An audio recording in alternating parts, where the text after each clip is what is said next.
What if you spent 13 years reading a story nobody else cared about? 3,000 chapters, every betrayal, every death, every secret hidden between the lines. You knew it all. And then one morning, you put down your phone, look out the window, and the world outside looks exactly like chapter 1. The monsters are real. The system is real. The apocalypse you read about 1,000 times has just begun, and you are the only human being alive who knows how it ends. This is Omniscient Reader's Viewpoint. Kim Dokja is not the chosen one. He's not a warrior. He's not special. He's a reader. And in a world that just became a story, that makes him the most dangerous person alive. Kim Dokja is nobody. 28 years old, office worker in Seoul, no friends, no girlfriend, no ambitions worth mentioning. Every single day, he takes the same subway to the same job and reads the same web novel on his phone. The novel is called 3 Ways to Survive in a Ruined World. It has over 3,000 chapters and has been running for 13 years. In all that time, only one person ever read it to the very end. Kim Dokja. The day he finishes the final chapter, something shifts. His phone vibrates with a message he doesn't recognize. Then the subway train stops, the lights die, and from everywhere and nowhere at once, a voice speaks. Not through the speakers, not through his phone, but directly into reality itself. Scenarios have been activated. Complete the given missions. Failure means death. The passengers around him start screaming. People are crying, pushing, losing their minds. But Kim Dokja sits completely still, because he has read this scene before, word for word.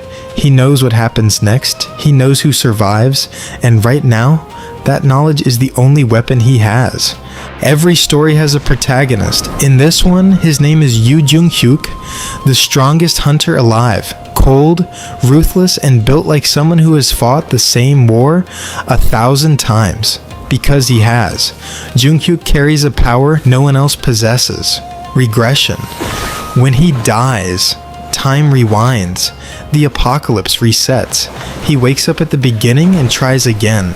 By the time Kim Dokja encounters him, Jung-hyuk has already lived through this nightmare over 1,000 times. He knows every monster, every trap, every person who will betray him. But there are things even Jung-hyuk cannot see. The moments that happen off screen, the secrets buried between chapters, the hidden variables the protagonist never discovers. Dokja has read all of it. Every single regression, every failure, every death. When these two finally meet, it is not friendship. It is not trust. It is a cold calculation. Two people who need each other to reach an ending neither can survive alone. But Dokja is hiding something about the novel that Jung-hyuk can never find out. Not yet. The missions keep coming. Survive the night. Kill 100 enemies before dawn. Protect a stranger who wants to die. Each scenario is designed to push humans to their absolute limit, and the ones who break are left behind. But the scenarios are not random. They are entertainment.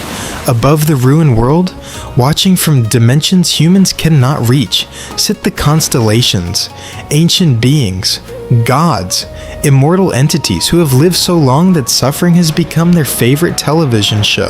They sponsor the strongest humans, feeding them power and abilities in exchange for spectacular performances. The more dramatic your survival, the more they invest in you. Kim Dokja understands this immediately. He doesn't play by the rules, he plays to the audience. He knows which constellations to impress, which abilities to unlock, which moments to perform, because he read the script. The star stream, the cosmic system controlling everything, has one weakness buried deep in the final chapters of the novel. Dokja knows what it is, but reaching it will cost everything he has. Somewhere between the battles and the losses, Dokja starts pulling at a thread he has been afraid to touch.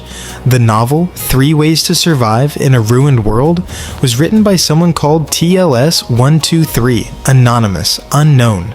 Dokja worshipped this author the way people worship gods, but the deeper he lives into the story, the more wrong it feels. The author knew too much. Specific details details, exact emotions, the kind of truth you cannot invent, only remember, and then it hits him. Not slowly, all at once, like a door blown open by a storm. The author did not write this story, the author lived it. Someone survived this apocalypse, found a way to send information backwards through time, and disguised it as a web novel, hoping that one day, someone obsessive enough, dedicated enough, lonely enough, would read every single word. Kim Dokja spent 13 years becoming exactly that person. He was never just a fan, he was always the plan. The final scenarios arrive, and they are merciless. Companions fall. People Dokja swore to protect are pushed beyond what they can survive. The constellations turn hostile, because Dokja is no longer performing for them. He is moving against the system itself. And to destroy the star stream, someone has to become something greater than human. Someone has to step outside the story entirely. Dokja ascends, not with joy, not with power, with grief. He becomes a god because the narrative demands it, because no one else can pay the price, and the price is complete erasure, not death, disappearance. Every memory of him, every moment, every person who ever knew his name. The story closes around the gap he leaves and pretends he was never there. He stands alone in white silence, closes his eyes, and lets go. The reader becomes the ending. The world survives. Soul breathes again. The scenarios end. The star stream falls silent. And the people Kim Dokja loved, Jung Hyuk, Han Soo-young, Lee Hyun-sung, they wake up in a world that is whole again, with the feeling they cannot name. Like something is missing, like there was someone. They cannot remember his face, they cannot remember his name, but they remember the feeling, and that is enough to start searching, because the best readers never accept the ending they are given. They go back, they reread, they find what was lost between the lines. Kim Dokja wrote himself out of the story. His companions wrote him back in. If this hit you differently than you expected, that's exactly how it was supposed to feel. Subscribe. Every isekai, every revenge, every rise. Reborn recap.